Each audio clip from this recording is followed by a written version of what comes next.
Government of India Act 1935 introduced provincial autonomy. And this stimulated regionalism, communalism, linguism. Even when the Cabinet Mission Plan in 1946 held talks, there were demands by the tribals. So there was a demand for separate homeland for the Nagas, a separate Bangla land, a separate homeland for the Dravidians. Even the princely states, they wanted a separate homeland. Muslim League was already demanding a separate state of Pakistan. Therefore, when India gained independence with partition, there was a need to preserve sovereignty and integrity of the newly born nation. There was an overall consensus that there must be a single identity superimposed upon all other identities. A common identity all across India, that is an identity of Indian, over an identity on the basis of region, language, religion, caste. Therefore, the idea of India was promoted, and this idea of India was to be based upon consensus.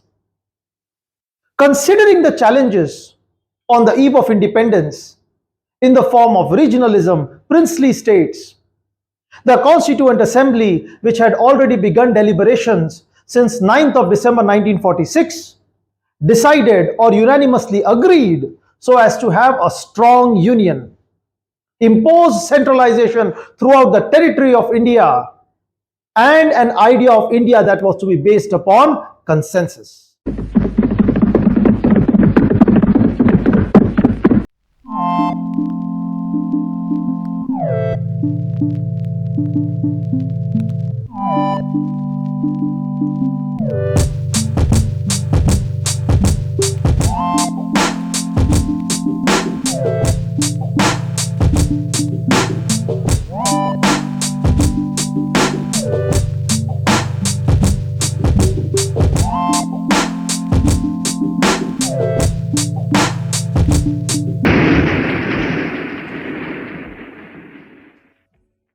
Here, what was this idea of India that was to awake to life and freedom?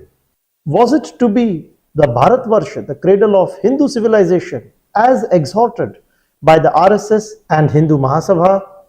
Or it was to be a multicultural, plural, diverse community that had epitomized the ideal of unity in diversity?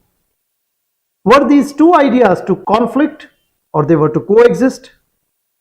Inspired by the ideal of Gandhian consensus, the Constituent Assembly addressed the territory as India, that is Bharat, in Article 1.